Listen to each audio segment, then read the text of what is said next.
Yo, welcome to my video, my channel. I'm basically just gonna voice over um this this work, this web app I'm building and just like explain it a little better. Okay. So utopyism. The name of this idea, I guess you'd say, it's utopyism, idea, invention of sorts, algorithm, you could say as well. So it's like this unique, never been done before kind of system, I guess you would say. You know, technology is a huge part just because of like how efficient it is and the capabilities that it has to make our lives easier as people. So on the screen now, it's a brief explanation of how it works specifically, which is like very technical and pretty complex, to be honest. So, I mean, you could probably study this and you wouldn't even have a grasp of it until, a lot of studying and practice. In practice, it makes a lot of sense and it's practical, especially for each person on the outside, but the back end on how it works is pretty complex. I think later in this video, I go through, I make it a lot more simple looking on the outside. Obviously, how it works is complex, and implementing it is fun, I'd say, to be honest. And in this web app, I'll be implementing uh, utopyism, as I call it, in Python, using Flask and MongoDB. So just like technical database stuff, software engineering, systems design kind of stuff. So what's the problem? What is utopianism? What is it for? It's just an idea? No. So basically there's issues on Earth, you know, world hunger, poverty, wealth inequality, and inflation. It's like, it's not the end of the world, but it's like there are problems that we face. So it's like I'm a problem solver. I like solving problems. It's like my passion. So how would I go about solving these problems? Well, the answer is utopianism. That's my solution to these problems. Um, which again is like a highly complex on the back end, at least on the front end it's not, but uh yeah, I could show you better than I could tell you, and that's kind of the whole purpose of me like building this is because like it's easier for me to show how it works than to actually try to explain it to normal people in layman's terms. So so this video is basically just an hour 30 of me working. This is like the third part of me starting to work on this like seriously.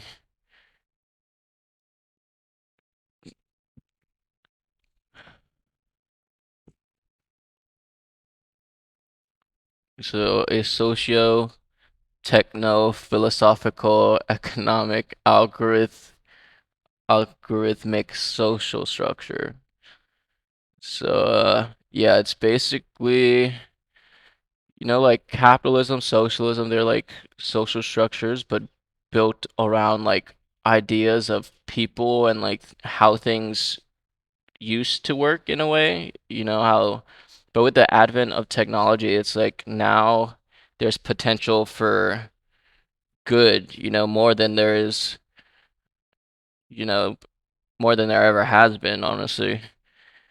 But yeah, so directly, so implementing this directly solve these problems, and this can basically be adopted by like any big company or tech company. It's like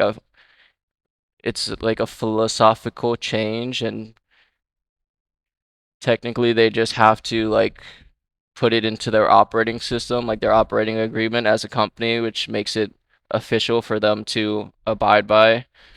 But all right, so directly solves this, indirectly war, racism, energy issues, mental health stuff, which is primarily like social media, you know, how like it's ripping us apart and stuff. So, I mean, this would solve like basically fix the dystopia that technology has kind of regressed into at at this point, to where it's like not helping out anymore and there's no competition. So, so how could utopianism directly solve A and indirectly solve B? Um, yeah, by using this algorithm basically. So any company could abide by this. They could choose to like do like operate this way, which is like it's complicated on the back end, but it's not that complicated. Which I could like if you I could show you better than I could tell you. That's all I could say. I'll do my best, but I mean, uh, yeah. So this web app is basically just the implementation of the idea in practice, just to show how it works. Just basically as my side project, because it's not anything that's like a business, I'd say. Like I tried to start a business and it just didn't work out, I guess. I mean, I learned so much from it. I gained a ton of experience, and it was something that I'd like never, I'd never want to not do. But yeah, this is just like basically my invention. One of the great things that came out of that company is just solving these issues like that people face today.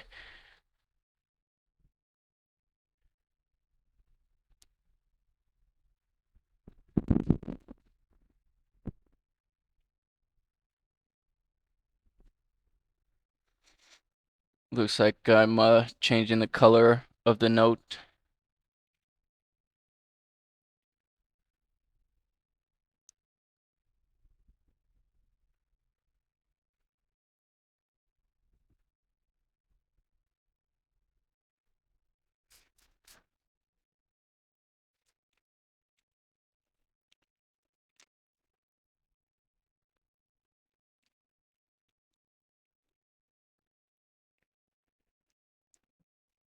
So this is basically like all these words and stuff is like how the system works, and it's what I'll be implementing through code as this series goes on, I guess.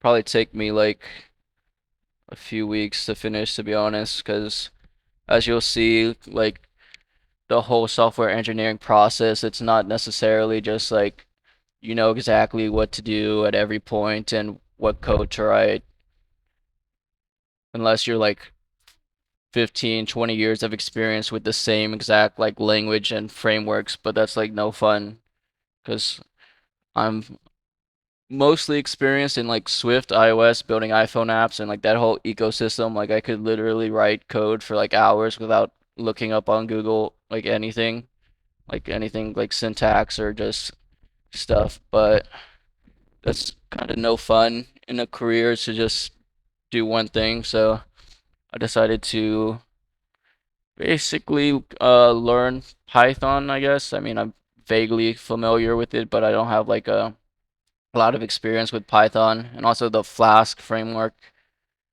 which is something that's pretty new to me. I guess this is a good technical point to bring up on why I chose Python Flask over like any of the JavaScript frameworks like React or Node and all those. I think one major reason is that Python is like really good with numbers and like data and stuff, and this system, this Algorithm has a lot to do with numbers and data, so Python will be like easier to use to manage the numbers. And also like all the Node.js stuff. Like I've never been a big fan of JavaScript, but also I've been a even less fan of like Facebook or any of the big companies who basically own those repositories. So yeah, that's why I chose Python Flask. It's like something Python's pretty cool for data and stuff, and it's not like owned. It's more general purpose. It's not owned by like Facebook or anything, so it's more independent. And it's not like JavaScript. So I've never been a fan of JavaScript because I'm always been a fan of like the programming languages that actually like are like functional and do things. Like, my favorite language is C, but like C-based languages, even Java is cool, but like JavaScript, HTML, CSS, which there is a lot of in web development, at least Web 2.0, to where it's like I don't know, I'm not a biggest fan of that stuff. I guess that's where maybe like AI could help out in like building web apps, and there's already there's a ton of no code tools, but there's nothing like kind of free open source and widely accepted to just like drag and drop web apps, basically like Sketch, but that could export the HTML, CSS. So let's see what's so my goal is for this session is of sitting down and basically write down things I want to accomplish sooner rather than later, kind of rank them on like importance of things. So we got the setup, the home page, if is subscribed is true. Like this is the funnest part about coding. It's like you're building something from nothing. Like there's literally nothing there, and then you have to build logic gates in a way that makes everything make sense and like super super cool. So homepage is subscribed is true. So basically at this point there's a dull page. Dull is basically the entrance on like nobody's logged in. It's your first time ever coming in, and then you can log in. And if you get logged in, you go to the home page. And on the home page, that's where you're logged in, and it will show like all your stuff, like your altcoin basically. So another like principle I strongly believe in is like not holding any personal identifiable data like in my database or the companies or anything. It's kind of unnecessary. So basically even this web app, it doesn't store any like names or like numbers, anything personally identifiable. It's just like social auths. So at this point, I don't know if you've seen the first two videos, probably not, but I set up the social auths. So basically you could sign in with your Google account. And how that works is like Google handles all that, and then it sends me like basically your email. Dang, bro, I just remembered at the end of this video, I had to store your email. So I was basically trying to encrypt the email that I got and then use that encrypted email, which may still be possible. But for now, the workaround to make it work as efficiently and like properly is to store the email and use the email for to log you in basically. So when you log in with Google Auth, it makes you an account in the database and it stores your email under Google so that you could log in with your Google account again.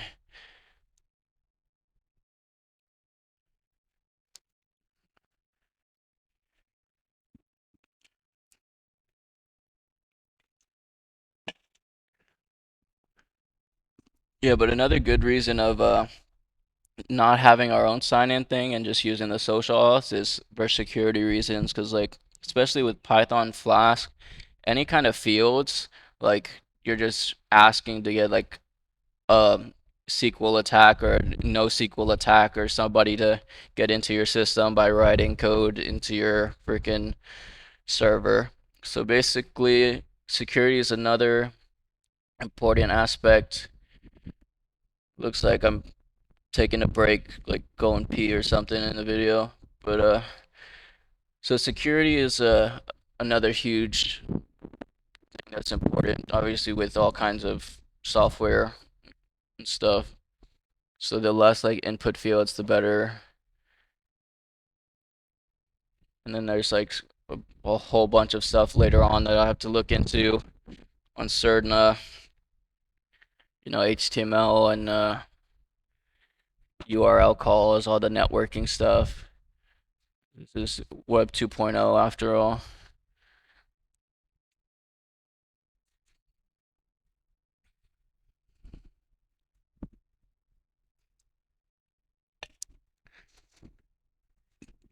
But yeah, so to recap the first two videos, um, I set up the Google Auth and I was working on the other social auths. Uh, by the end of this video, I think I set up Twitter maybe or Facebook. I set up Facebook, but I don't know. I kind of got bored of doing all the auth codes for all the other companies, so I just kind of put those to the side and kept Google as the primary to move on with like what really matters, and it's like the system, the idea, and like the code behind it, and not just like the more boring stuff. But yeah, so this video, you basically you could sign in so far. You could sign in with your Google account, and obviously eventually what any of like 5, 6 Fang company accounts that has the the social sign in with OAuth or whatever. And then I'm setting up basically when you sign in, you have your account. It makes your account in the database and like confirms it, whatever. You can sign in, keep your account. So when you get authenticated and you get to the home page after like a successful authentication or an account creation, then that's when, you know, that's when I think that's where this video is gets to. It's like as my goal was like to set up the home page is as if is subscribed is on. Okay, so I think in the second video actually I also set up Stripe payments, which Stripe's another it's like a payment processing company, pretty big. I like did a Y Combinator thing and a pretty cool company I'd say. It's like fairly efficient. So I set up Stripe processing. So the way like this system works basically is you have a product or a service, you're selling that to people, like whatever it is, like anybody selling something to someone, Amazon selling stuff, Facebook, I guess they're stealing stuff. It's a bad example. Maybe Google, I guess, I mean they're selling ads, I guess. But so a company has a product or service that they're selling, which is what in this application, the Stripe subscription is representing. It's like Netflix has a subscription. So this is basically a subscription for a company. And I set up the subscription to the company and you could log in. So you have an account and there's an option for you to subscribe or buy something essentially. So basically how this works is you sign into the company. You could choose to buy something or not. It's like up to you, obviously. Like if you want it, you buy it. If you don't want it, you don't buy it. If you need it, you're probably gonna buy it. If you don't want it or you don't need it, you're not gonna buy it. That's kind of how it works. Or somebody will convince you to buy it just because they said so or something, and you have the extra money. That happens a lot too. But okay, so here is the Stripe thing. So $2 a week, for example. This is all test data. Test for Stripe. Well, put in stuff. All right, now you're subscribed, you're on the home page, and you're logged in. So basically, on your account, where I'm at is where I'm, I'm updating the database to show that you've subscribed. So I'm setting is subscribed to true. And obviously, this is early in it, so I'm setting it up not where it's like verifies your payment, like verifies the card went through, which is kind of more boring stuff that I could get into later. But basically, you buy it, your payment went through, whatever, and now you are subscribed. So it has to update in the database at the proper place. But right here, I'm making sure that it just updates because I'm using like this is MongoDB. I think this is PyMongo. It's like some PyMongo syntax. People.update1, my query, new values. So yeah, this is the syntax. And if you didn't see the other video, I got this from like online. I think they're like their documents or something.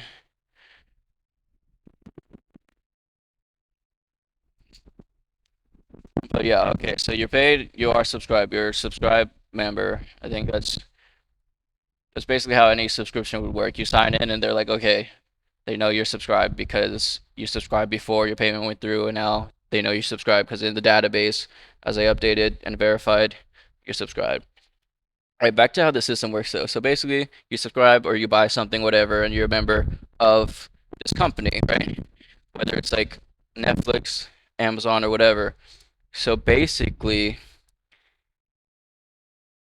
at at that point, this there's like two ways to look at it. So there's like a front user side, and then there's the business backend side, and then there's like a technical side to it. On the front facing user side, it's like the easiest thing to do. So basically, you subscribe to this company or whatever. You could choose to buy something or not. You could choose to vote for company's profits. Like if you think they're doing good as a company and you want to give them more money or take money from their profits, and this is their profits, mind you. It's not the money they make, it's the profit they make. So it's like no matter whether they get more profit or less profit, they're still making profit. Like they're still doing something right if they're making profit.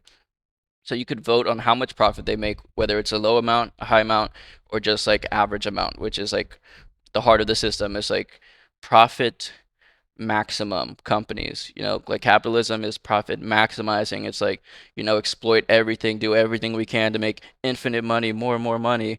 But this system is profit maximum. So that means that companies are allowed to make a maximum amount of profit, which is algorithmically determined by this algorithm, which I call utopyism. And yeah, so and what so basically they make a profit maximum, right? Anything over that maximum every like 2 weeks, 1 week, whatever's decided by that specific like company, that goes into a UBI to the people who partake in that company. Like anybody with the account, they get a UBI in cryptocurrency specifically. And they could use that cryptocurrency to buy things from that company or things that company is selling. And why cryptocurrency, you ask? Because it's manageable. Like you could actually technically manage it to like not have inflation at all. Like with cryptocurrency, it could literally be monitored if it's open, like Bitcoin,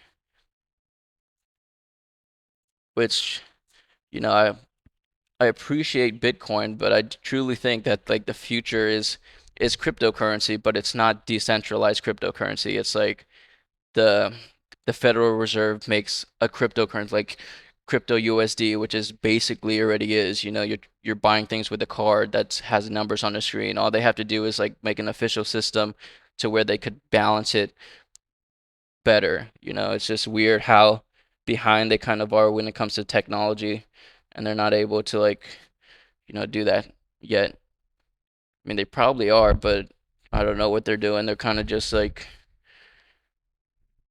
printing money, I guess, printing paper. But let's see. Oh yeah, so in the video, I'm still setting up. They're subscribed. I'm still trying to find a way in the video to like have a user object, like a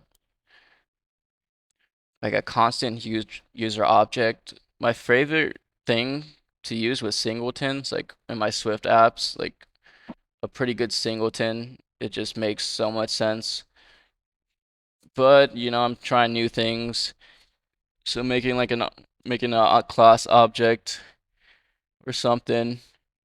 I figured to make just another module. So basically there's another module with the user variables, and I'm just setting that to to whatever, and it kind of works, but it's not persisting. It kind of, after you sign in, it just goes away, which is not, which I guess it's one to one, so that's good. But I don't know. I think I probably just have to set up session cookies. It's something I've been like procrastinating on in the app, is setting up the session. But like cookies are so lame, bro. Like every website now is like cookies. Like, you want cookies? Like, no, I don't want a cookie. And the thing is, because they've been so abused. It's like in this app, the first use of cookies would just to be the person to know you're here. But like nowadays, cookies are used to like store a bunch of random crap and like learn things about people and like pass data and stuff. And it's like nobody wants that. But it's like I'm just trying to freaking store, your user thing, which I don't know. It's just lame Web 2.0 stuff because the browser should be able to manage all of that. Like it should just have an account. Like you sign into Google Chrome, for example, and it manages all your accounts. But I don't know. It's just Web 2.0 stuff. But yeah. So I made a user variables. There's the user module is a different page, and then there's the person ID, current person ID, and are they subscribed? Which actually it works, semi works. It's not persisting. But that's what cookies are for, which I need to set up anyways, because like nobody wants to go to a web page and have to sign in every time.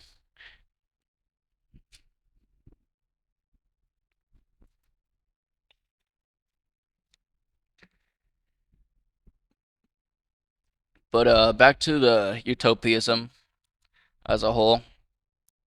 So profit maximum companies, every a person, the people who are part of the system, like part of the company with account, they could vote if they want to. They don't have to, but there's three votes: a low number, a mid hunt number, and a higher number.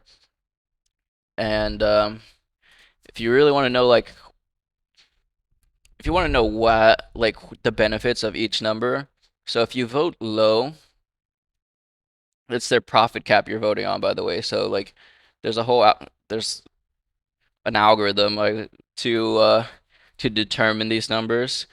And if you vote for the low number, it essentially means that their profit cap is a lower number, which means they make less profit, which means all the profit they made over that voted number is dispersed evenly between everybody who's like partaking in that system. So that means everybody who has an account gets more of their digital coins to buy things on their digital store that they're selling. And if you vote the higher number, that means they get to keep more profits. Everybody gets lower, like altcoins, but that means you believe in like what they're doing, which is like, if they're actually doing something good and valuable, you'll probably be like, okay, like have more profits, because with profits, a company could grow, they could expand, they could like do more good, if like you think they're doing good, which a company should do good. So basically this philosophy it switches like the goal of companies from like making money to like making people happy in a way. It's like not only does it provide for people, but people decide whether they like succeed or fail, which is which is fair to me at least.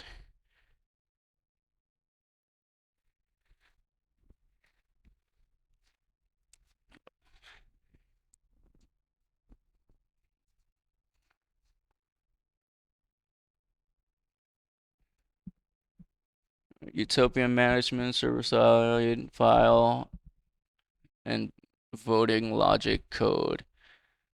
All right, so the voting logic code, like obviously there's three votes, so basically every person could choose from three votes.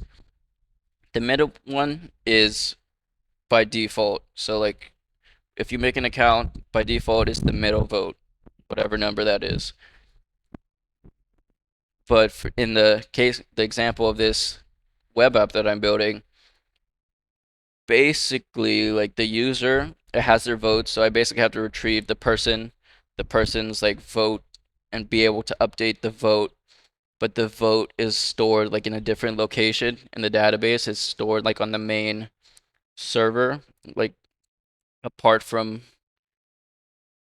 you know the person and the client stuff. Because the client is just the web app, and it's like a person signs in, and they have their personal data, like whoever it is, wherever they are, they sign in, and it's them. You know, that's their user, that's their like ID. But then there's the server, which houses like all of the data. So basically, the whole vote count. You know, it's like how many votes have this one, how many votes has this one, and that's where like it's stored on the server.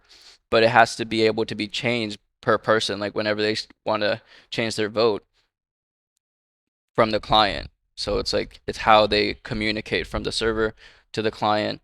And yeah, that's my favorite part is the server code and getting into like the nitty gritty of writing the Python code for utopyism and like the algorithms and math, the math stuff.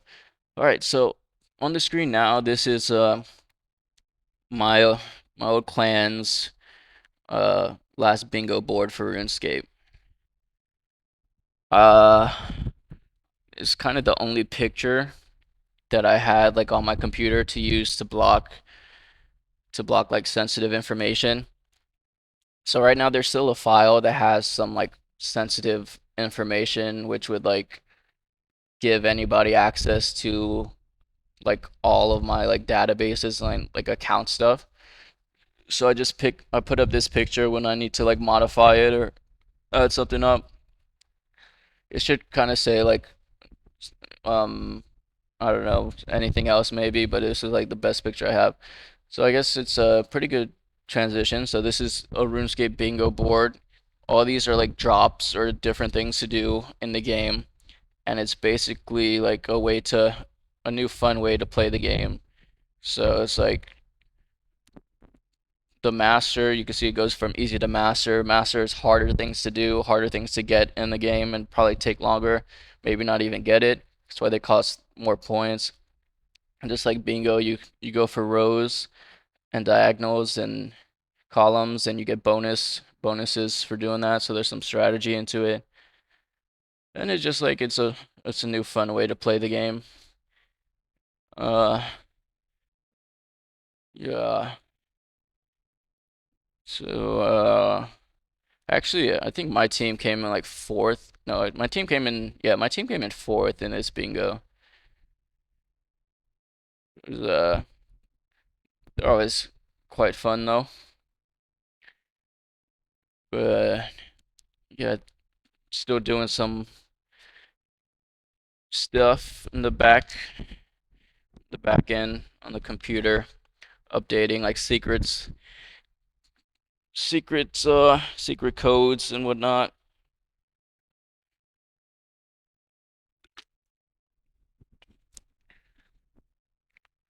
How long is this gonna be? Maybe I'll have to skip this. I was gonna like edit this whole thing, but I think the whole thing is like valuable, so I'm not gonna really trim like make it like a TikTok to where it's like low attention span content. Because I mean in life it's not always like that. It's like real life at least, you know, on the internet in virtual reality, staring at screens and just like pretending to be someone else maybe, then that's like that's it sucks and it's lame to be honest. I'm a huge proponent for like reality and like obviously fixing the problems we have instead of running from them. That's why I like building this basically is to fix the problems, and maybe people will stop like running from reality and diving into like iPhones and like stuff online, which is virtual reality. There's VR headsets, but the only difference from a VR headset and an iPhone is that it like physically blocks out everything else. But we subconsciously do that when we look at iPhones or screens. We like we subconsciously block out the other surroundings, and we're just like immersed and enamored in our device, our virtual reality device. It's literally what it is. There's a huge difference between what is reality and the stuff on the screen, which is virtual reality. Obviously, if you do enough like thinking, you could realize that like there's normal people on there, but it's like at this point you almost can't even tell because of all like the AI stuff, deep fakes. So it's like, and also like on the internet, people aren't as real, It's like that's just my take, I guess. But my goal is to honestly, it's to build AR because I think that's the right balance. Instead of getting rid of the benefits that technology has brought and what it can bring, then we should just like merge in a way that's like safe and just, that keep us grounded, keep us in touch with what's real and like the beauty of Earth, but also like keep like the technical like benefits of like, I don't know, computers could do things efficiently. They could do things that we could do, but because they could do things we could do, we don't have to do those things. And because we rely on those things like for money, we don't have to rely on money anymore. Like what the advent of technology, it's like we basically have the potential at this point to have the computers work for us in a positive way to where we could focus on what's important to us. We could find out what we love and want to do, and we don't need to work for food and shelter anymore.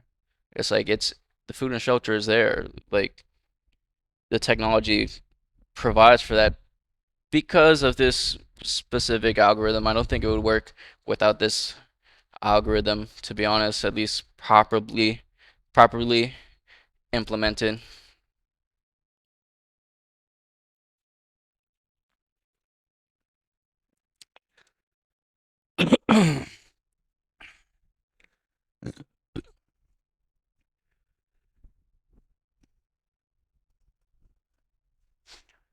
But yeah, I guess I mean if this is like a better algorithm than Google, which in my opinion it is, then why would I want it to be open source, you may ask? And then that's because I think it's beneficial for Earth first and just I don't know, everyone, I guess. So, it's like knowledge because it's not only the algorithm, it's also like the whole technical aspect of like software engineering that I'm walking through and stuff. Like, because utopianism, I formulated it probably like 4 years ago now. It's been something I was working to implement with my company on a higher level. So, I mean, it's just like, I don't know. I think everybody could benefit from this. So, there's no point in like hoarding it. Because if you really love something, you'd show it off. At least that's what I believe. That you wouldn't want to hide something that you actually like love if you loved it a lot. That's why we all share Earth together. It's because like it's beautiful, we love it, and we want everybody to see it. Obviously, there's some greed still out there. Some people would want it for themselves, but yeah, I mean,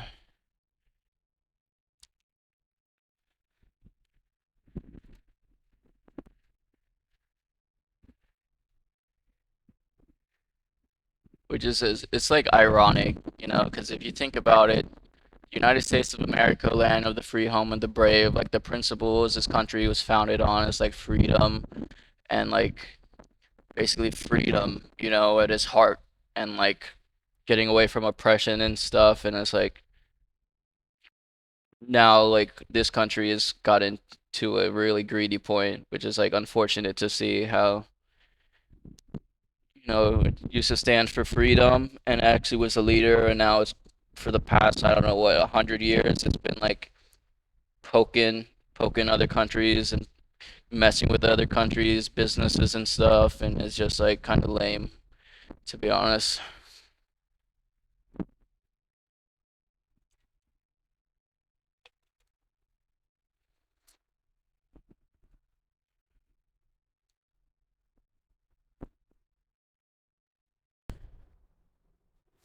I think it just went on a rant. I'm pretty sure the video just paused, but the recording was going, so guess I'll just pick up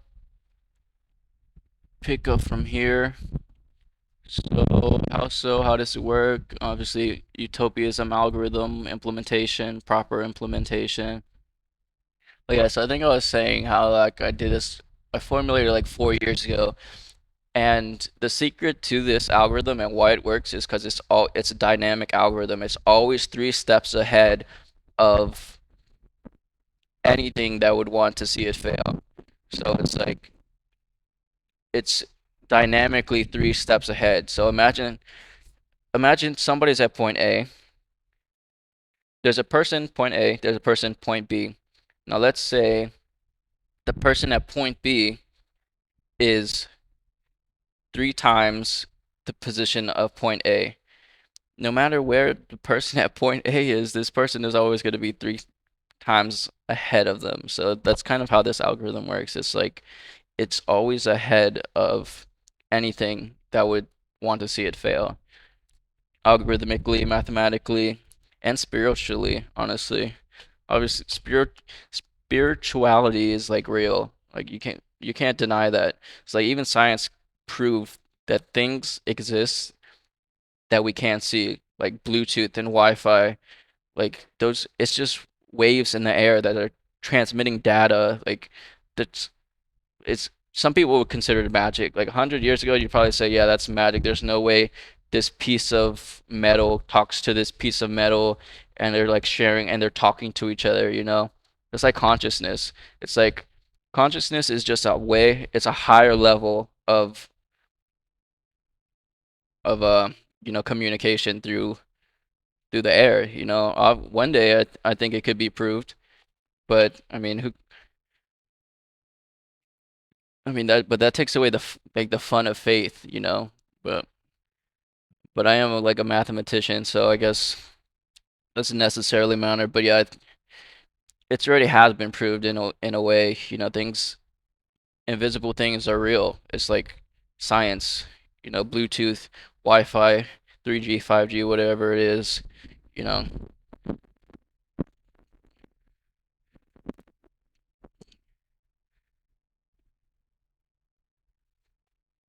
my video keeps freezing.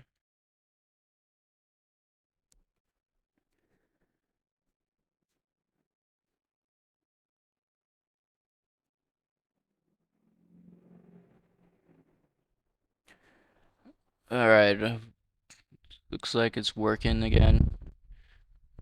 So that's the Stripe implementation code using the APIs of Stripe to set up a payment, for example, of course.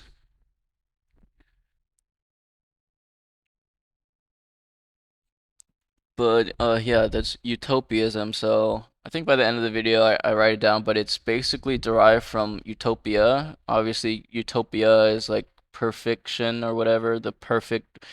I don't believe that perfection is real. Like it's not possible. I know that it's like it's not possible, but this utopianism is derived from perfection. So it's basically the best that things can get here.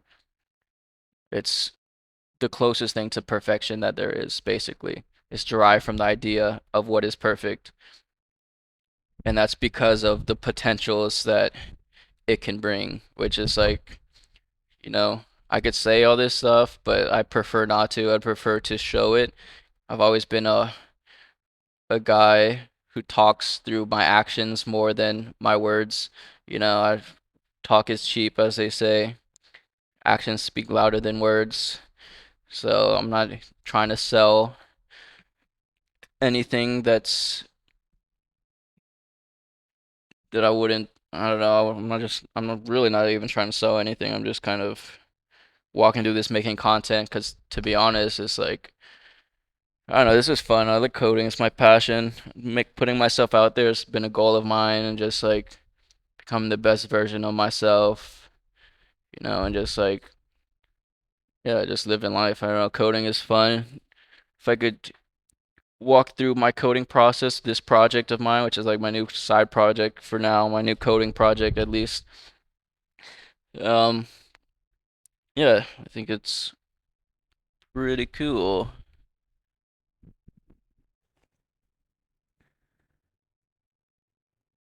So, models. So this is the person class. It's like using the using the functions in the person class to create a person, and ideally that's where I would like have the person object of the person who signs in. But I don't know how to do that yet in Python Flask, to be honest. It's something I need to research some more into. For now, at least I got the user module up, kind of working for the most part.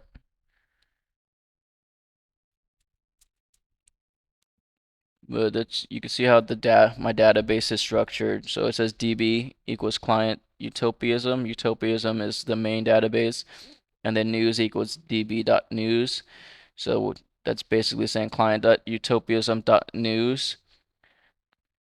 And that's where like in this example on the utopiasm homepage, there's like a news tab, and I ideally it'd be for like company news, like talking about like I don't know any updates or how the week's going or whatever. Maybe it's like some positive affirmations. I don't know. And voting. So I'm basically setting up the voting logic in the database on like how I'm gonna store, how I'm gonna manage like the database data and like how I want to structure the data in the database because like when you're building like an app with a back end you have a database there's a few different types. I'm more familiar with NoSQL, and that's my favorite because it's like less easy to hack because it's newer than like SQL, even though it's still hackable. But when structuring a database, it's like my first time learning to do it with like Firebase or something. I was like shocked because it's like you start with nothing, and like it's all up to like the person to like figure out how to structure it from nothing. There's not like a blueprint necessarily to structuring things or how data gets to places.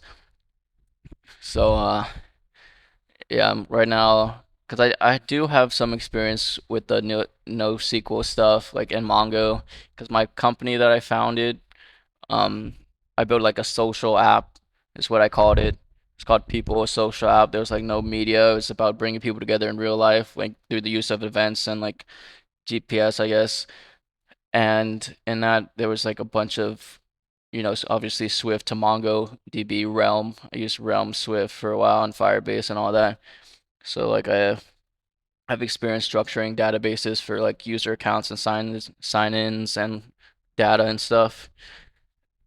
And if I didn't, I would be even more lost because learning at the first time how to like structure a database and like the most efficient ways and just like how it's accessed is kind of interesting because it's from a user perspective, you signed in, you see all your stuff, like this is your account. You kind of would figure the database is like that, but it's not really like that. It's like they're just in a database, they're just numbers. There's numbers, words and stuff, and it's like it's through the programming of like writing the code that makes it all make sense, having the logic of like authenticating the user and this code gets to see this or like this belongs to this code.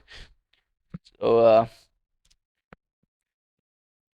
Yeah, like I haven't done PyMongo before though, so like I did Realm Swift, which is like a different SDK. It's a different way to access it. So I'm kind of learning the like methods of PyMongo, like insert one and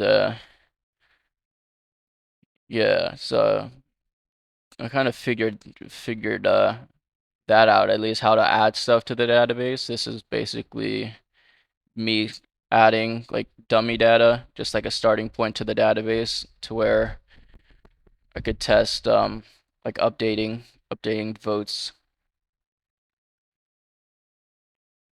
And I'm basically copying my code from the models that I did.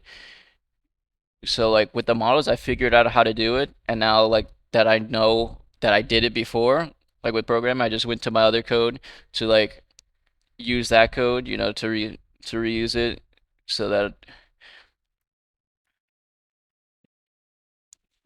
I guess that's a good I mean that's almost a part of life is just learning from your mistakes and just learning things because it's like there's kind of no need to go on the internet again and search up how to insert stuff if somewhere you've already did it you could do it again, which is like that's a weird thing with school with me. I guess it's like I don't know like why solve problems that have already been solved, like why learn to solve problems that have already been solved when like that to me doesn't make sense. Like why don't we try to solve problems that haven't been solved before, because then like we would have a better use of our time.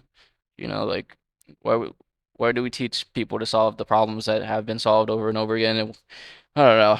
I guess because they make for good workers, but uh, so yeah. So here's the voting. You can see how it's structured. Um, there should only be one. I'm trying to figure out like how to have this one for the company, at least in this example. This is the whole voting for the company, or like the idea company, whatever the website. So basically, there's this one voting pillar. It's how many votes that it has in total, like for the profit maximum. Because at the end of like the 2 weeks, whichever one wins at like 12 o'clock or whatever one wins, that's when like the function in the utopyism file should kick in to make it to where all the UBI, whatever the altcoin in this example is distributed to all the participants. Like, and in this example would be everybody who has an account. So we basically would go through the people and see how many accounts there are and distribute the altcoin divided by that number, which I I think I'll get into the utopianism file code a little bit during this video.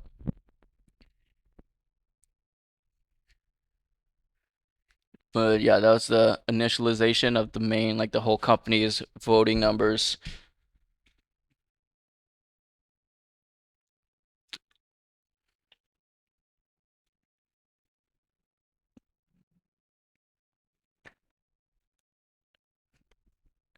And here I'm adding a new like thing to a person's profile, what number they voted for to keep track of which one they voted for. And even this isn't straightforward. Like ideally, it's like this person votes for this number, so it's like this is here. But how to handle it like through code and like online, it's not that simple. At least not efficiently. So basically, I think I decided to store the low number as -1, the middle number as 0, and the high number as 1, just for efficiency's sake. Because like if, if I ever wanted to filter all the users through what like all the users voted for, if I made it a string, which is just words, if I put like low, high, middle, it would just be like a nightmare to go through it. Or maybe not a nightmare, just take a long time. It would take a really long time to like filter through all the strings on everybody's thing. So if it's just a number, I could equate that like via hash table or whatever. Obviously, it's in my head. I don't need to like literally write it down. I mean, I probably will because then I could get rid of it from my head, which is like why I have a notebook and why I write down things so I don't have to keep everything in my head. But yeah, so I'm storing what everybody voted for in one of those three numbers. It's -1 low, 0 for mid, 1 for high. And I think I'm trying in this video to get it to where you make an account and it adds it to the middle one. And why is it the default the middle one, you may ask? And that's just because math, I'd say. I mean, the thing is, I've run these calculations a lot, and the thing about it is it is dynamic, so it's not simple, but to make it work, it's the middle is default voted for, and I guess it's just 'cause like in algorithms, it's just to start off any like algorithm, like you have to start from somewhere. Like so basically, like if solving problems, you do it recursively, you start from somewhere. You need a starting point and an ending point. You know, you want to end when you're finished, or you want to start at the beginning. So the beginning is basically zero, except for there's like I guess that logic goes, it's a lot more, it makes more sense with a different aspect of the algorithm, which is like how to actually start the algorithm and like how the algorithm works. Because there's three voting numbers and it's determined by this algorithm, but like what is the algorithm, you may ask, which is like that's when it gets very complex and layered. And but I think I go through it maybe this video, maybe another video. Right now I'm adding a add person function. I think I'm just making it like refactoring some code.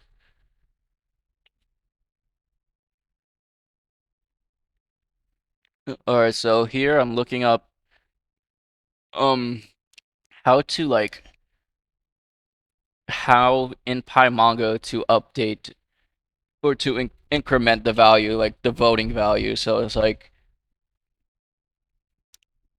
every language and SDK and stuff, they have their own syntax. So what I've learned is like if you want to find something on the internet or like with software engineering, you basically type in either the language or the framework first or both at the beginning, and then like something relating to like what you're looking for, and you'll basically find everything you need.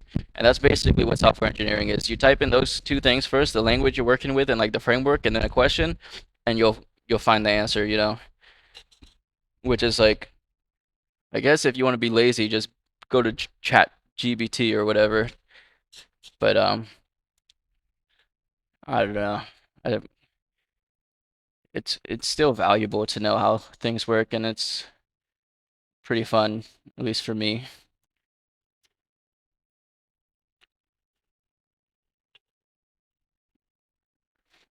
So in PyMongo, you actually could.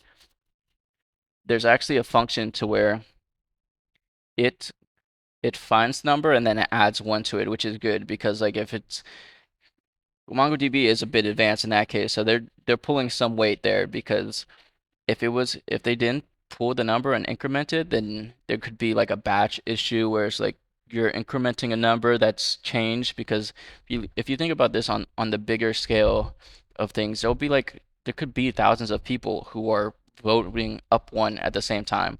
So that would mean that if 1,000 people pressed like a vote at the same time and it would increment and the code was just to put +1, then they're plussing one on what the database sees as the same number. Like if it was four and then they push it at the same time, for each of them it would put +1, which is something that I mean, I would have to write code to like basically have like an array or something or a stack of like votes and then process that on the database.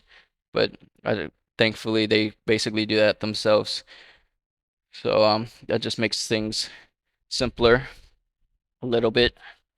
If we could just find the number and increment it, and it basically would just batch it and probably has it on a stack or something to knock out so that it's the right number when they vote on it.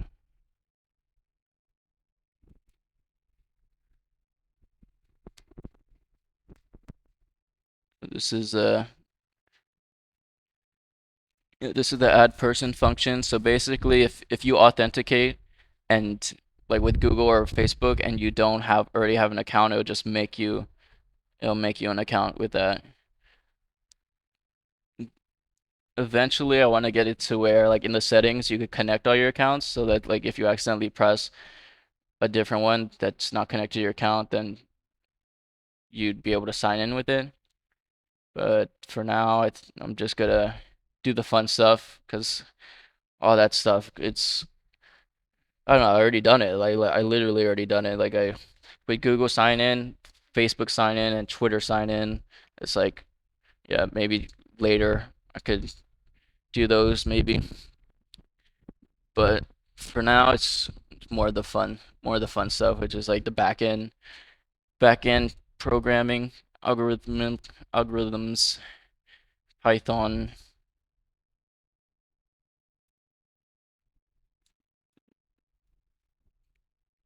So this is in the Google authentication. So basically, it's saying if if you found a person with this email, which Google sends the email when you click the Google button, basically through authentication, and obviously it's through my account, like my account's on it, so it's like it's using my account, and then yeah, it's whatever.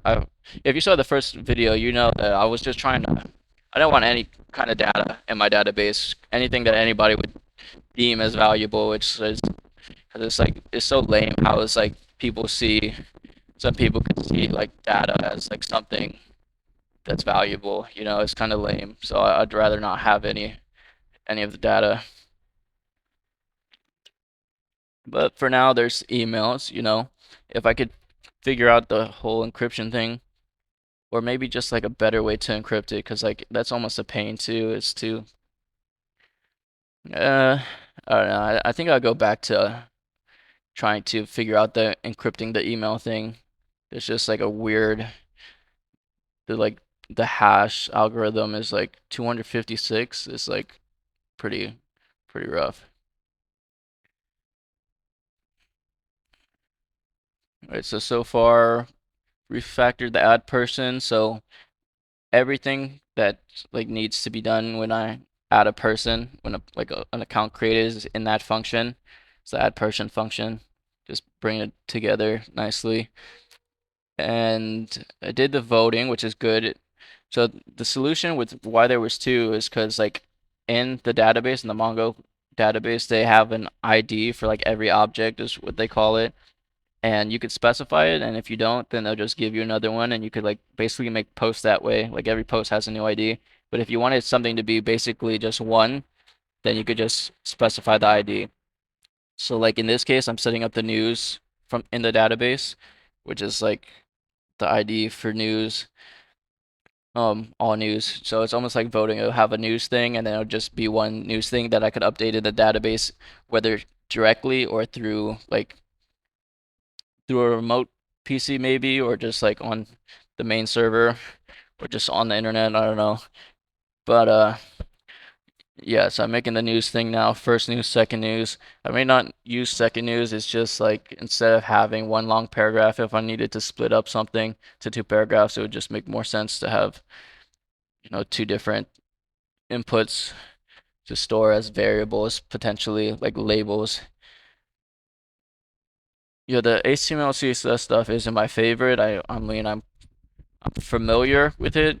I just don't like to do it. So I mean, actually for this website, I hired some people online to basically build it. Like even though I drew it, like I basically design things like through notebooks or even Sketch when I have my MacBook. I would design websites and just like softwares and stuff. And then I would just like hire somebody to do the boring stuff, which is the HTML, CSS, which is like scripting stuff. It's just lame, honestly. The backend coding, like actually programming stuff, that's kind of where I'm at. And like operating systems, I think that's the coolest thing. That's kind of think that's what I'm gonna do next after building this is like get into operating systems and want to build like a camera and start to innovate some more, get towards that AR technology, which I doubt any company would be able to build a better AR device than me. But anyway, so news, yep, got the news database up, which is good. No, ideally, I mean, I guess this is ideal, but the thing is with the news, it's like from either an admin dashboard or from the server. That's kind of where I would want to make this kind of stuff. But I'm making it in the same file as the client right now, just because instead of setting up a new environment on like a new file to like send it over through a different file on my machine, I'm just doing it here just because it's already set up in the virtual environment and stuff. I guess I didn't explain that in my other videos, but with setting up the whole virtual environment, I basically, to recap, I set up GitHub, the GitHub repository. It's private right now, but it's like source control. It's basically like saving the game. So, I save it online, and if I lost this computer or something, I could still sign in somewhere else and like upload it as long as I could have my credentials. But I did that, and the Python Flask setup was, installing some requirements to the system through the virtual environment. So like Python has this thing called a virtual environment. It's like a little, it's not a VM, it's not a virtual machine, but it's like a little container for like your program. So like you can install things to it, and it won't be on like on your main computer necessarily. It just makes it like better. It's like a little environment to like program in, which is cool because you don't really want to clutter your computer too much because it could get confusing like when you start installing a bunch of stuff to your computer because there's not really a easy way to like know what's there and to get it out if you need a clear space or something.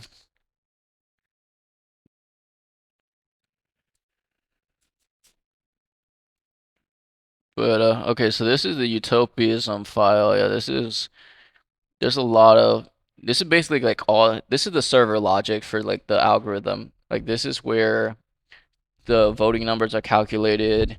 This is where a lot of things should be stored, I guess, or at least retrieved from the database, like the main server. Like so Utopianism, the file that's Utopianism would be on the server, and basically this file is like client side, which means like when you go to this website, potentially, like if it was online, then you'd be able to see like this is the code that would be in your browser. But the utopianism would be on like server, so it's like one utopianism file basically. But this is basically copy and paste to every browser that would potentially go to this website.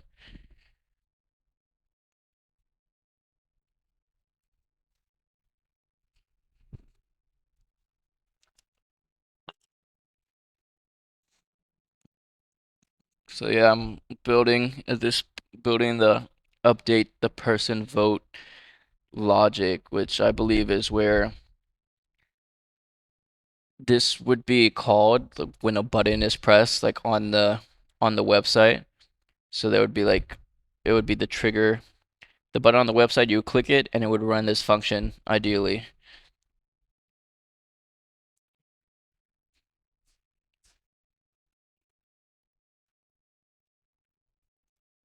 And to update the vote. So if they press the button, let's say it's default the middle one. So they press high. So there's a couple things that need to be done. First, in the database for that person, they're voted for needs to change accordingly. So it has to go up to like they voted high, it would be 1 in that case because of how for efficiency's sake it's like -1 is low, blah blah.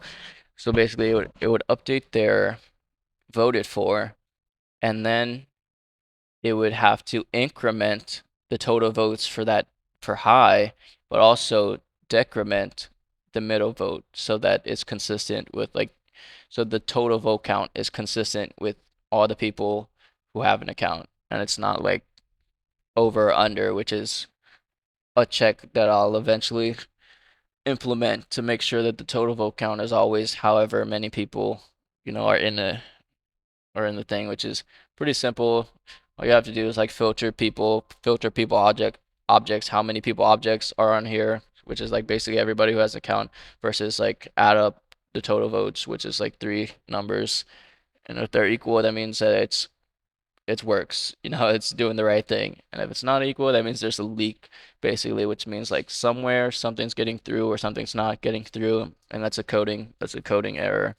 That would be a coding error if it happens, which it can happen. I don't know. It depends on certain factors, like how well I could understand the MongoDB thing, how it works, and obviously how well I write the code to make sure that that's not an issue, which is basically what programming is about. All right, so let's see. This is my note on things I want to accomplish. So the management service file logic. Um,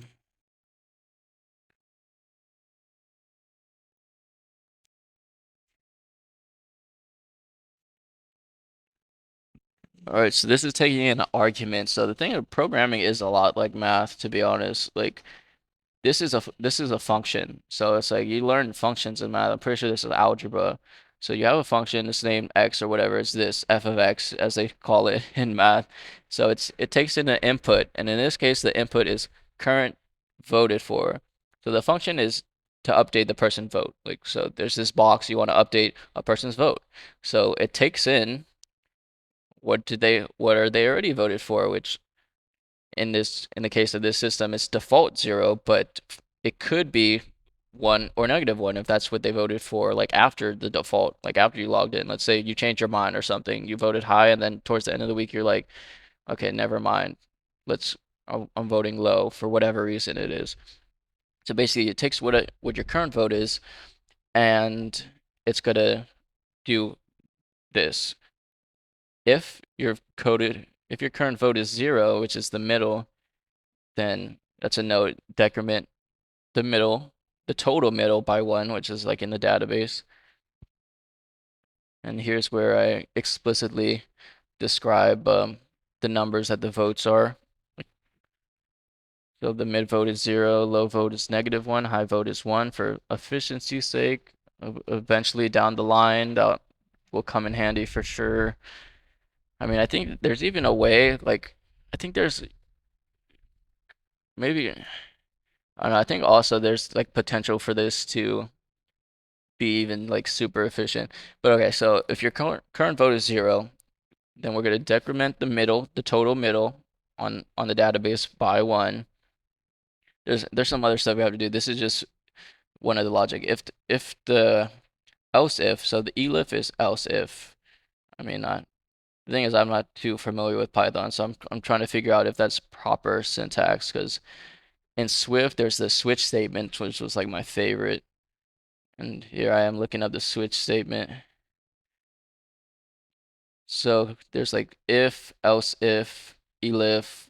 Different languages have different ways of it, but it's like the most basic logicking. If this or else that, basically. But in a switch statement, it's like more than one, and it looks better than just saying else else if, else if.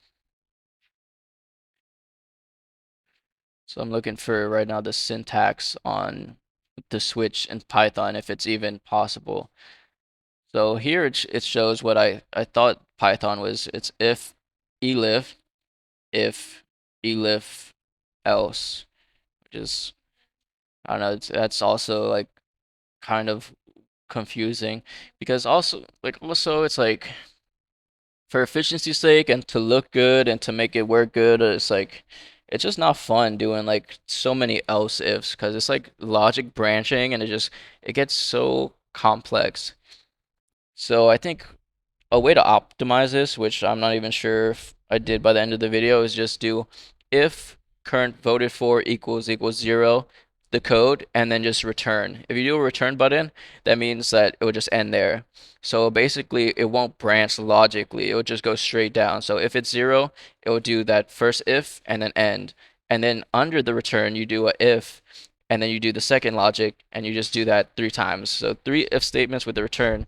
It's it looks better, and it performs linearly compared to like the logic gating of freaking the super elifs, which yeah, it looks like I'm kind of implementing at this point.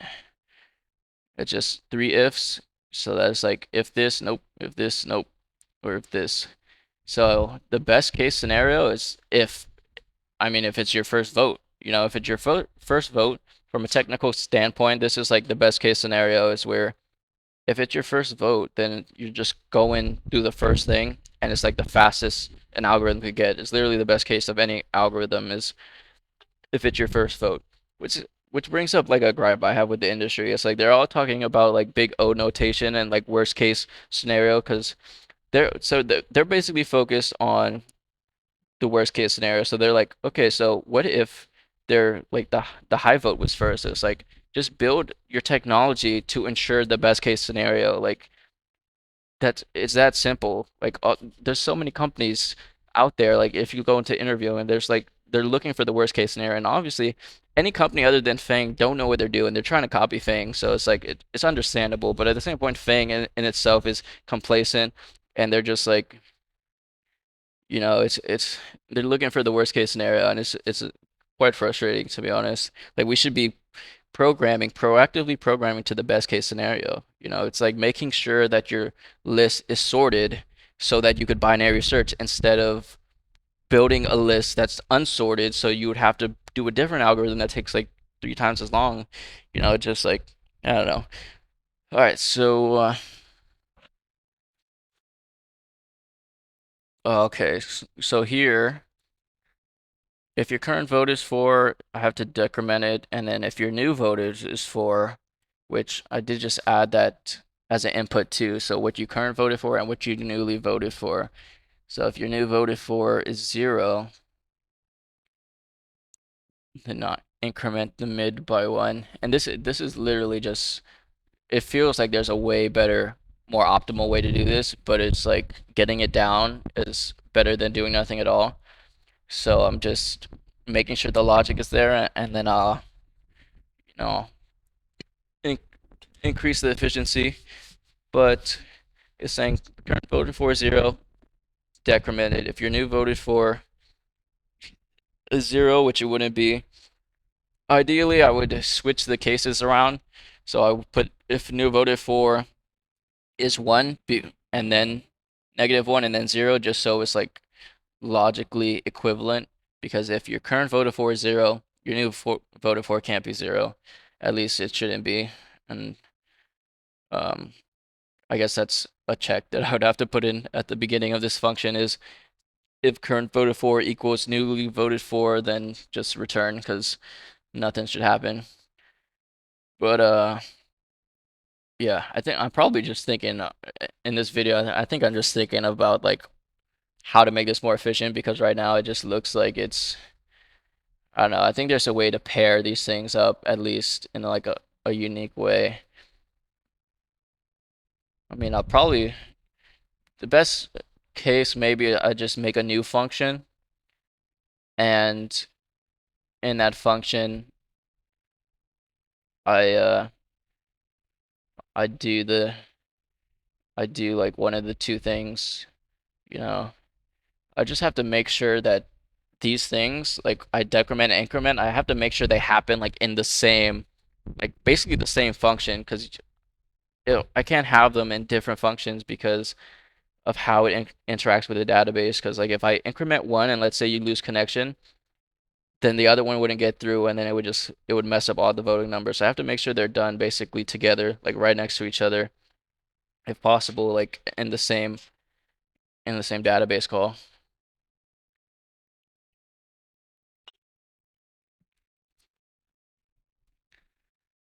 Yeah, I got all this. I got a bunch of like boilerplate auth code from all the other stuff. I think the Facebook and Twitter one works, but I think I'll move them all to like a different file once I figure out how to do that efficiently.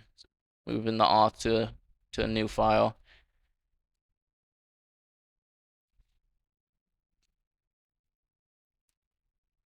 So here I'm actually starting to like implement things on the utopyism database code. So the votes for low on this, like at first it was a template example, but now I'm actually making it like do things like actually, it's not just like theoretical. So voting, find one. I'm in this file, I'm getting the voting numbers basically on the database, like whatever they are, I'm getting them to use in the file with the calculations and the algorithm. It's voting, find one, low vote, high vote, all this. So basically the utopianism file would run once every like 2 weeks or 1 week, whatever the system, whatever however long you decide that is a period, whatever is a pay period. It, I think I did the math with Amazon and I did it quarterly and it still kind of worked out, but it's just up to like you, I guess, and like obviously what your people want. It's like if they want it more frequently, then more frequently. Obviously, I mean, democracy, right? But yeah. So here. I'm pulling the voting from the database.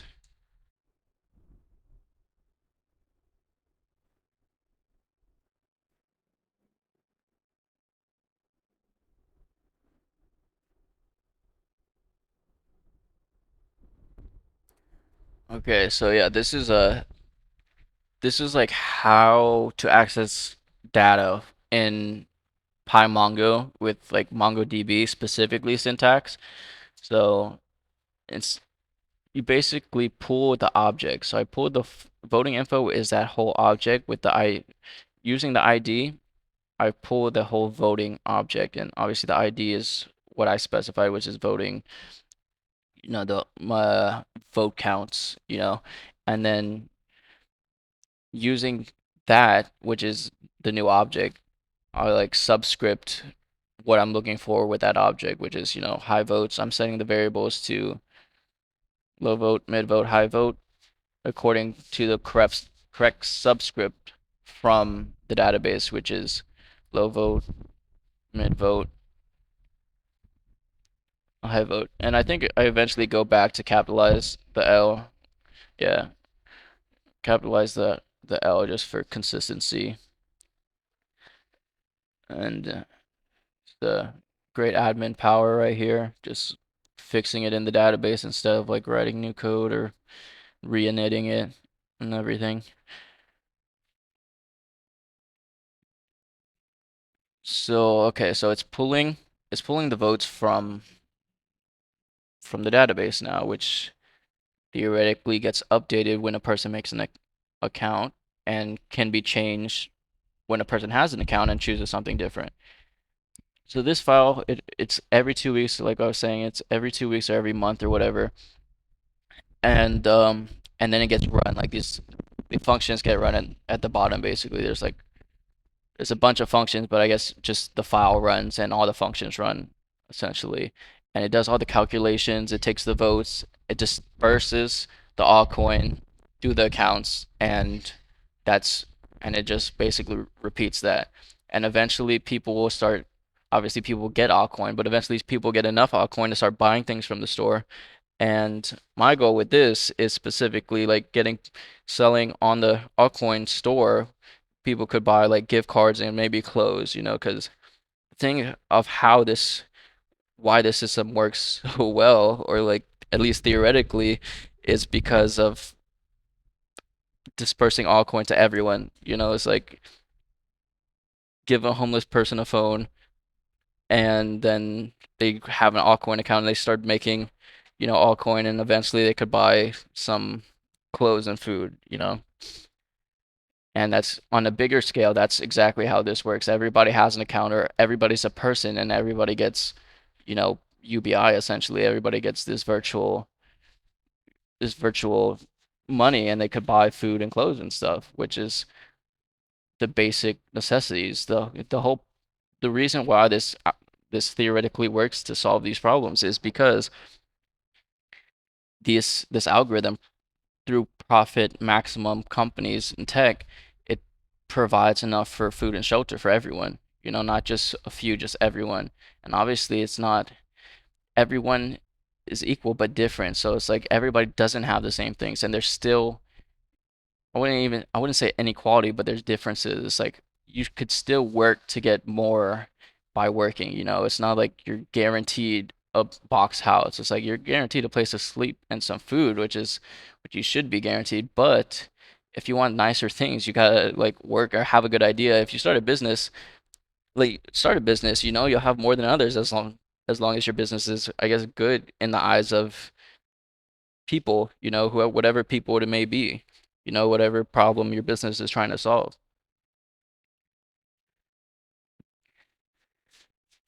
But yeah, so it's like a better capitalism. It's like fixed capitalism. Because capitalism it does provide a lot, but there's some downsides, and that's what this is like an update on capitalism in 2023, 21st century, I guess it would be called. All right, so now I'm getting into the altcoin part of altcoin. So you make an account, you have zero altcoin. Right here, this is the code where if you log in, so this is if you log in and you have an account, it's grabbing like your altcoin. It's finding how much altcoin you have so that I could show it like on the screen. It's like for example, you're in this for like a few weeks, you're like already have like three altcoin or whatever. So it's getting that altcoin from the database that you've earned, based, well, yeah, from I don't even know if you can say earn. I don't know. It's like that you're guaranteed, I guess, the altcoin that you've accumulated per se, and it's showing it on the screen so that you could like obviously know how much altcoin you have, and if you go to the store, you could like see if you want to buy something, which is like a bit later down the road. But okay, so update earnings info. So another reason why this does work and how it should work and would work is like everything about the company is like public. So like their whole earnings sheet is public. So in this example, update earnings info. So every 2 weeks or whatever, however long, whether it's quarterly or weekly, it's all public. Like all these, and honestly, if they're a public company, it already is public. So literally, that's why you could do this with like any companies. So you have their company profit. Obviously, profit is after expenses, and that varies. There's a lot of things with this that it depends on how well the company is run. Obviously, it's like if a company's not making profit, which most companies don't make profit today, you'd be surprised that these companies don't, and they haven't been for a while. They've just been losing money because the whole idea in tech for the past what like 3, 4, 5 years has been growth. It's like we don't care about profit, we're just gonna get bigger. The too big to fail ideal, which is like that's not capitalism, honestly. It's not there's no competition in that. So, uh, yeah, maybe this video is about to end, so maybe this is like where I stopped for this video. But the stream goals, let's see what I did. Utopia voting logic, yeah. Still gotta do the whole OS environment thing. If blog didn't show altcoin, at least I got that from database voting numbers. Did a lot with that. Didn't do much with the HTML because that's like the most boring stuff to do. Didn't do the session cookies yet because that's also kind of boring but important. Total participants. Haven't got to that yet. That's a lot. Still more like HTML stuff. Update news page data. I got that kind of set up. It's not because it's more like HTML. So eventually I'll have to figure out literally how to display this stuff on Flask in like a proper way, because like I could do it in a lame way, but I kind of don't want to do it in the lame way, which is like just build pages for everything, because this is supposed to be a web app, so it should kind of like stay on the same page and do things dynamically and properly. But obviously, I guess that's the thing about coding. Like you got to do what you got to do at least at first until you like learn and improve, and then you have something that's, really cool. But I guess I get through that in the next video of my coding project, I guess. I definitely gotta export that. I think I do that. I have to do that off stream though, because we're off video, because like the whole environment secret stuff, that's like access to the database, which is like probably shouldn't show that. And I think I accidentally showed that in this video. I probably have to go back and blur that just to make sure it's not in there. Set up HTML pages. So yeah, I think the best way to start off, at least to get things done, is to build out the HTML pages for everything that like I want to see, and then figure out how to update the labels basically, which I've done before, but I'm not too experienced to be able to just do it off rip. I'll probably have to look up how to do a lot of stuff. So yeah, I'll make the HTML pages and update the data, which is pretty good. And that includes the altcoin. So like, there's already the whole website HTML design and everything. So all I have to do is show the altcoin in the top left and change the number to whatever's in the database, which is obviously 0. And then at least to start, I could do the test data and put and like switch around to see to make sure it works, which I will do as part of the whole process of, you know, developing, designing things. And yeah, so that's my little side project. Got like 5 or so minutes left for this coding session. How to yeah, I think this is like how it works is public, I think, which is like, and I guess it's kind of interesting. It's like complex, but it's simple at the same time, because it's like a thing with science, bro. Science, they want to make things look so complicated, but it's like wrong, you know? It's like general relativity, for example. It's like, oh my gosh, general relativity, freaking, we're on a space time, and it bends the Earth. Like you're not a scientist, you won't understand it, but like that's not even correct. Like that's not how gravity works. It's not a plane. We're literally in a freaking three-dimensional box, and it's like the way gravity interacts with the planets and the stars, it's not on a plane. It's at least that's what I've observed throughout my life. But yeah. So that was this session, which is cool. It's my first coding video walkthrough thingy. It's pretty cool. Coding is my passion. It's fun. Technology is my passion. It's fun to I also like to game and stuff, so I'll probably do some voiceover gaming of some of my favorite games, and continue working on this, coding this, as long as it's fun, which coding is fun. And I'm glad to have got away from like Apple and Swift, because that whole ecosystem like is just like communist, it's like Apple is communist. Uh, And their devices are so bad now, dude. They haven't had a good hardware in so long. It's crazy. But yep, this is my coding thing, my next project. This is what I'm working on now. I think the next thing I'm gonna do is get into operating systems and camera operating systems specifically, like build a camera, low level, maybe like even do the hardware stuff for it.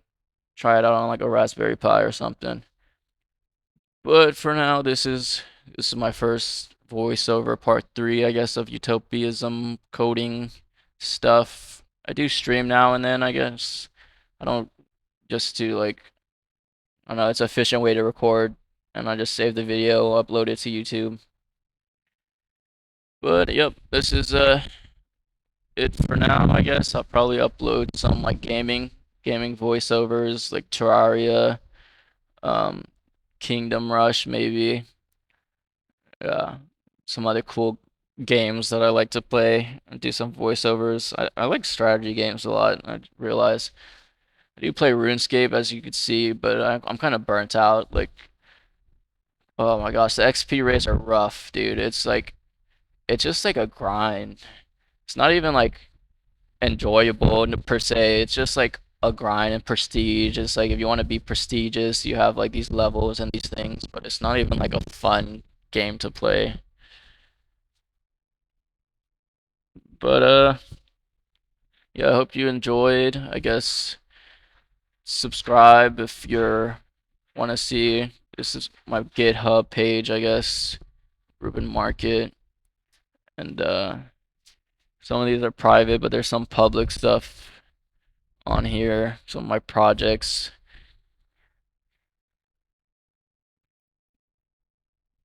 Yeah, I guess yeah,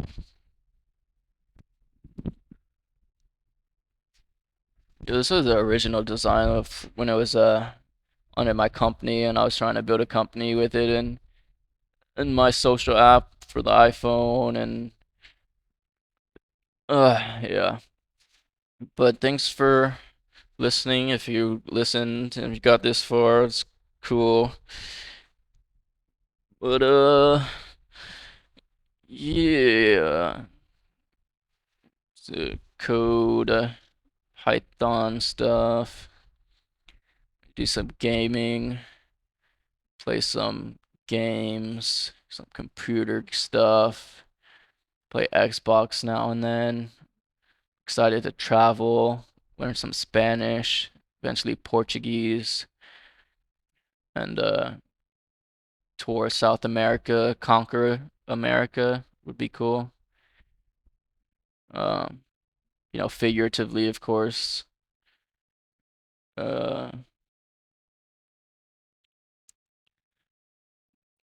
but yeah.